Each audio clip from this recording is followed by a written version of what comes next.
E aí, galera, beleza? Eu sou o Jaguar, professor de Biologia do cursinho CPV. Aqui, na minha esquerda, nós temos o Joinha e na minha direita, nós temos a professora Elda, beleza? Nós fazemos parte da comissão interdisciplinar e aqui estamos apresentando o projeto Interdebate,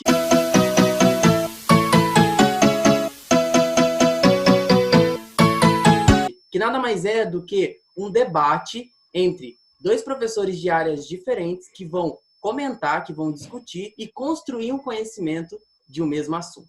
E o tema de hoje é desmatamento. Joinha, Elda, boa noite. Boa Boa noite. Boa noite. noite. Joinha, se apresente, por favor. Olá, gente, tudo bem? Meu nome é Fábio Joinhas, eu sou professor de atualidades de vocês e eu sou aluno de medicina, porém eu já dei aula de biologia durante algum tempo no CPV, então eu domino um pouco esse tema de desmatamento, de problemas ambientais, né? Por isso que eu acredito que o Jaguar tem me convidado para falar um pouquinho desse tema com vocês, beleza? Elda. Olá, pessoal, tudo bem? Eu sou a professora Elda, dou aula de Geografia do Brasil. Sou formada em Geografia. Já dei aula no cursinho de Geografia Geral, Geografia do Brasil e também de Atualidade. E assim, desmatamento é um assunto afins aí, né, das áreas de Biologia, de Geografia, então acho que por isso a gente consegue fazer um casamento legal aqui no debate de hoje. Muito bem. Eu queria agradecer de antemão a presença de você, Joinha, de você, Elda. E vamos começar. Nós vamos falar principalmente de dois biomas, né? O Cerrado e a Amazônia. E eu queria saber de vocês o porquê do Cerrado e da Amazônia, principalmente, a gente vai conversar, baseado no tema desmatamento. Bem, falando um pouquinho do Cerrado, a gente tem que entender que o Cerrado ele é o segundo maior bioma nacional, ele só perde para a floresta amazônica, e por conta desse tamanho dele, ele também é um bioma que sofre muito com o desmatamento. A gente vai apresentar um pouco dos dados atuais sobre isso, mas já adianto que ele é um dos biomas que mais vem sofrendo com isso desde que começou o desmatamento em território nacional. A Amazônia só é o maior bioma do país, né? A gente tem aí mais ou menos 40% do território brasileiro diz respeito à floresta amazônica, né? Então, é uma área que tem sofrido muito com desmatamento nos últimos anos em virtude aí do avanço da fronteira agrícola, né? Então, a gente tem que pensar muito esse desmatamento aí em direção à floresta amazônica. Muito bem. Então, eu queria começar com você, Joinha. Eu queria te perguntar, em relação ao Cerrado, se esse bioma ele é exclusivamente do território brasileiro ou se tem outros países, outros territórios que possuem esse bioma, como que é? O Cerrado ele não é exclusivamente brasileiro, ele também faz parte da Bolívia e do Paraguai, e ele tem uma extensão no Brasil que pega mais ou menos 22% do território nacional. Ele vai desde ali do Mato Grosso do Sul até a região de Tocantins, Rondônia, pegando parte da Amazônia, então do Amazonas, então ele é bem extenso. E, Elda, em relação à Amazônia, a Amazônia é como o Cerrado, ou seja, se espalha em outros países ou é exclusivamente brasileiro? Bom, a Amazônia, ela pega boa parte da América do Sul, né? Ela vai pegar praticamente todos os estados da região norte, na verdade, todos os estados da região norte do Brasil. Ela também vai pegar a parte ali das Guianas, do Suriname, Venezuela, Equador, Bolívia, Peru. E aí ela vai ser, na verdade, assim, quase que 45%, 50% de toda a América do Sul. Existe um conceito, um termo muito utilizado, tanto na geografia como na biologia, que é o tal do hotspot. O que vem a ser um hotspot? O hotspot para a biologia em questão, ele é um local onde a gente tem uma maior diversidade biológica, né? Então a gente encontra em determinado local uma grande diversidade de espécies. No caso do cerrado em específico, o cerrado ele é uma savana. Então ele pode ser comparado com as savanas africanas, por exemplo. Mas no caso da biodiversidade, ele é a savana com a maior biodiversidade do mundo, né? Ele tem o que a gente chama de uma grande quantidade de espécies endêmicas. Uma espécie endêmica é uma espécie que surgiu em determinado local e que ela é única daquele local, né? Ela está presente ali. Então, uma espécie endêmica do cerrado, por exemplo, ela não vai existir em outro bioma. Ela, por exemplo, não existe no bioma floresta amazônica, que mesmo sendo um bioma que faz divisa com o cerrado, tem características totalmente diferentes. E assim, já que a gente tá falando em desmatamento e tal, eu queria saber, Elda, da Amazônia, nesses Diga. últimos 2, 3, 4 anos, como é que tá o desmatamento na Amazônia? Cessou? Tá pior? Tá melhor? Então, nos últimos anos, assim, até meados de 2012, mais ou menos, na primeira década dos anos 2000, estava muito controlado o desmatamento na Amazônia. Só que a partir de 2012, esse desmatamento teve um grande aumento em virtude do avanço da fronteira agrícola. Ô, Joinhas, o Cerrado, a questão de exploração, como que é? É igual à Amazônia? Não?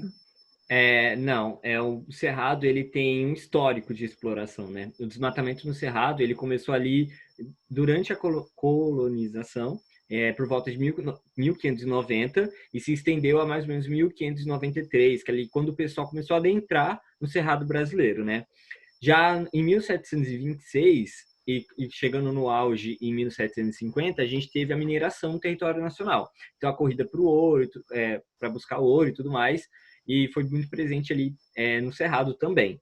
Já no século XIX, lá nos anos 1800 e alguma coisa, a gente tem a transição da mineração, né, porque a mineração entrou em decadência, e para a agropecuária, que é o que a Elda falou. O Cerrado brasileiro, ele é um bioma que foi utilizado muito para a criação de gado, para a pecuária mesmo. Só que Uhum. isso mudou com os avanços tecnológicos. Por quê? O solo do Cerrado, em si, ele não é um solo muito fértil para a criação dos alimentos mesmo que a gente consome no dia a dia. Então, os grãos, como Uhum. soja, trigo e assim por diante, né? Mas ele é fértil para as espécies que são endêmicas lá do território dele. Entretanto, lá por volta de 1950, com os avanços tecnológicos, a gente consegue, a partir daí então o pessoal consegue modificar o solo do cerrado, tanto na questão de salinidade, quanto a questão pluvial, de desviar águas e irrigações para o território do cerrado. Isso facilitou muito o plantio de espécies que ali não conseguiriam sobreviver antes. Tanto é que hoje a gente encontra desmatamento no cerrado, tendo como fonte principal a agricultura mesmo. Então teve essa transição de agropecuária para agricultura ali na década de 50. Entendi. E hoje a pecuária ela tá mais forte na Amazônia, é isso? Hoje, sim. Na verdade, a pecuária na Amazônia ela é usada de duas formas, né? Hum. Primeiro, a gente tem esse avanço, né, a substituição ali do cerrado, e também é uma forma de você, sendo um grande produtor, sendo um grande latifundiário, é uma maneira de você falar que aquela terra tá sendo produtiva. E já que a gente tá falando agora nessa parte um pouco mais econômica e tal, o Cerrado, qual seria a importância econômica dele para o país? Então, falando um pouquinho da economia, a gente tem que o Cerrado, ele já foi chamado, né? O Brasil, na verdade, foi chamado de celeiro do mundo, lá na época de Vargas, e isso não mudou muito em Uhum. relação ao Cerrado. A gente entende ainda que o Cerrado é um bioma que é desmatado para agricultura. Dentre elas, a gente tem grandes lavouras de grãos, como eu já citei a soja, por exemplo, mas também a gente tem lavoura de algodão, girassol, trigo e algumas hortifrutis. E isso é muito preocupante, porque só para a gente ter uma ideia, segundo o Ministério do Meio Ambiente, é tido que 41% do território original do Cerrado já foi desmatado. Isso diverge um pouco entre os autores especialistas na área. Alguns autores mais Uhum. pessimistas dizem que o Cerrado ele já sofreu um desmatamento que beira os 80%. Mas 80. 80% é tipo muita coisa. Mas de qualquer maneira, os autores eles entram em um consenso dizendo que até 2030 é muito provável que o Cerrado ele tenha seus dias contados. Como que é dividida a vegetação da Amazônia? Tem um jeito de dividir? Como que é? Então, basicamente, existem 3 estratos de vegetação na Amazônia. O que é um extrato? É Hum. a altura, digamos assim, né, a divisão da floresta. Então, começando do extrato mais baixo, né, das regiões mais baixas até as mais altas, a gente vai ter, nas áreas mais baixas do relevo, que consequentemente são as áreas dos corpos d'água, né, dos rios, a gente vai ter a vegetação de igapó. O igapó, então, seria aquela vegetação que está em uma área constantemente alagada. Um dos maiores representantes da vegetação da Amazônia é a Vitória Régia, né? E a Vitória Régia é um tipo de vegetação de igapó, né? Ela se encontra aí nessas áreas constantemente alagadas. Depois nós temos as áreas de mata de várzea, que, como o próprio nome já diz, ela está na várzea dos rios. O que é a várzea dos rios? São essas áreas que estão ao redor do rio e que na época da cheia, né, na época de maior índice pluviométrico, o rio sobe e aí ele ocupa essa área. Então, em uma determinada época do ano, essa área vai estar alagada. E além dessa parte dessa vegetação, desse extrato de igapó e desse extrato de várzea, tem outro... Como é que é? Tem o outro que é a vegetação de terra firme. E aí é aquela área da floresta, né, estrondosa, gigantesca que a gente conhece, né? Aquelas imagens de floresta amazônica que a gente vê. Basicamente é a floresta aí de terra firme, que aí sim vai crescer o extrato arbóreo, né? Essa vegetação que vai alcançar aí algumas espécies mais de 40 metros de altura. Entendi. E a nossa Amazônia, ela é maravilhosa, né? E eu sempre ouvi que a Amazônia é o maior abrigo de biodiversidade do mundo. O que isso significaria para a gente? Isso significa que ali existe uma grande diversidade biológica, né? Existe uma grande quantidade de espécies, tanto animais quanto vegetais, que não se encontram em outros lugares no mundo, né? Ô, Joinha, eu queria saber, em relação ao Cerrado, como que se dá algumas adaptações de vegetação?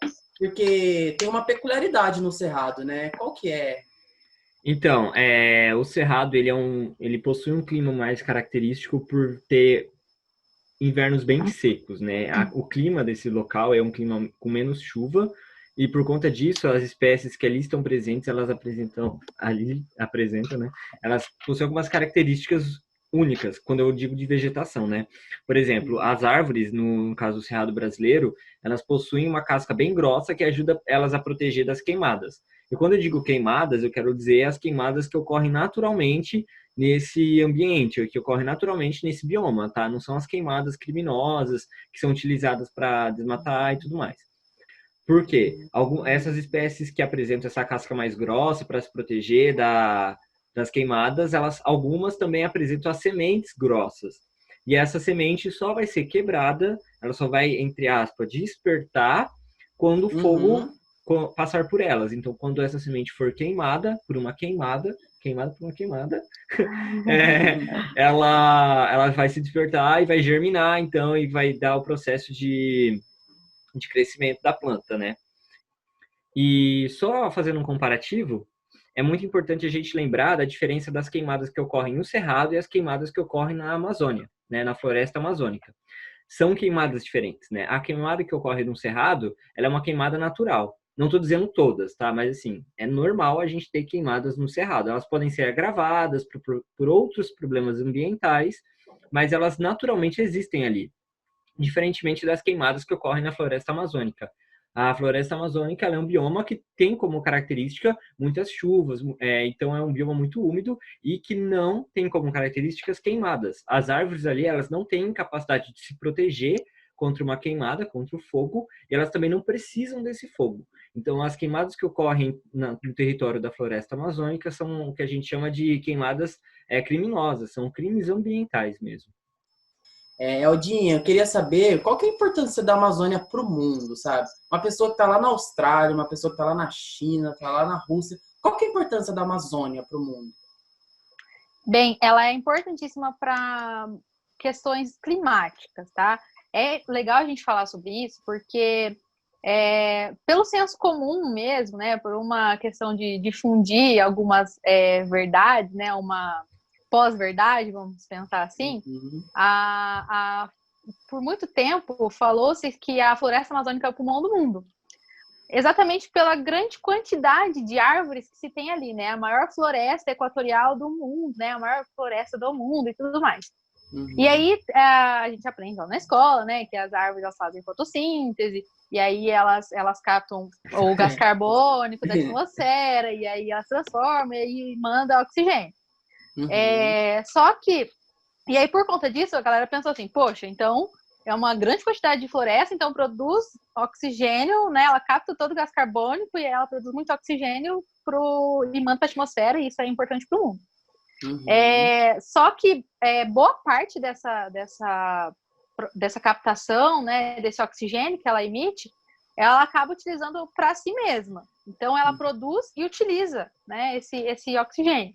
Então, essa fala de que a floresta amazônica é o pulmão do mundo é uma fala bem errada, bem equivocada, vamos pensar assim. Porque a maior parte do oxigênio produzido é produzido aí pelas algas, que a floresta amazônica ela é importante. A gente podia colocar que ela seria um grande resfriador ou um grande regador, vamos pensar assim. Pensando mais regionalmente, vamos falar só sobre a América, por exemplo. Se a gente for pegar o mapa mundi e for colocar as áreas de deserto no mundo, a gente vai perceber que as áreas latitudinais, elas correspondem, tanto no norte quanto no sul, às áreas de latitudes médias. E por que nessa região aqui na América do Sul, nós não temos um grande deserto? Inclusive o Paraná fica nessa região, não é?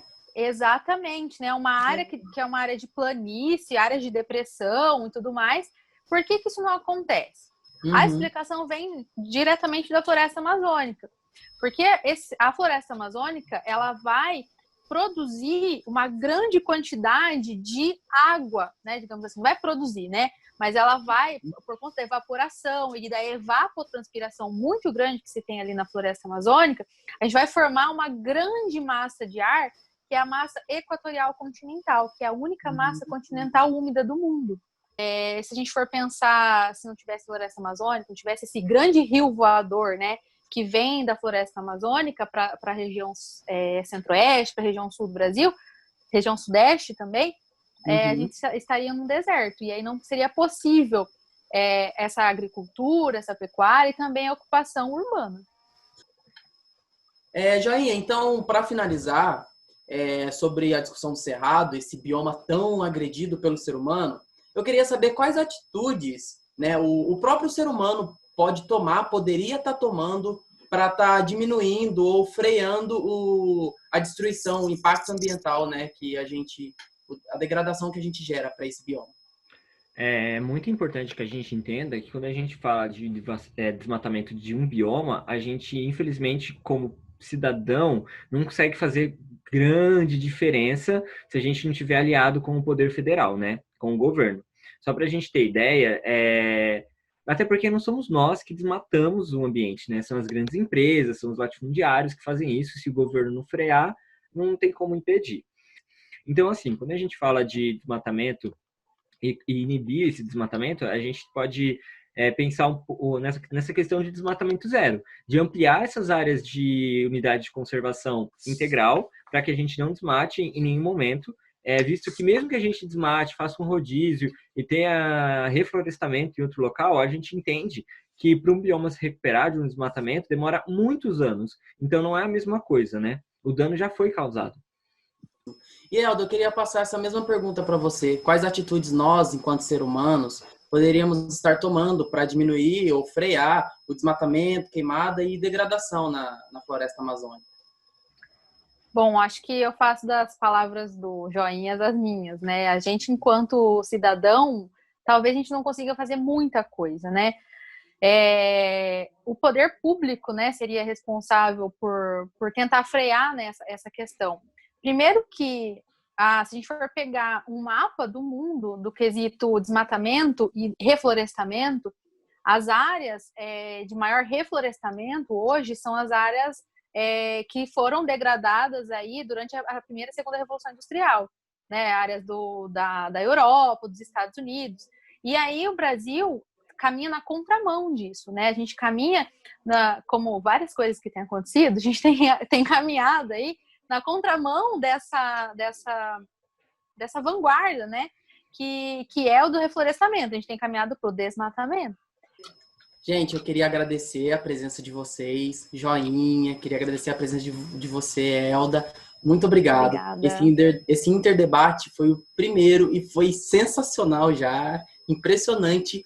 Que interdebate rico. E galera, lembrando que daqui 15 dias haverá um próximo interdebate com duas pessoas maravilhosas, assim como o Joinha, assim como a Elda, mas são de áreas diferentes e vão gerar um debate com um tema diferente, beleza? A gente espera vocês lá. Muito obrigado. Valeu. Beijo. Tchau, gente. Tchau. Tchau. Obrigada.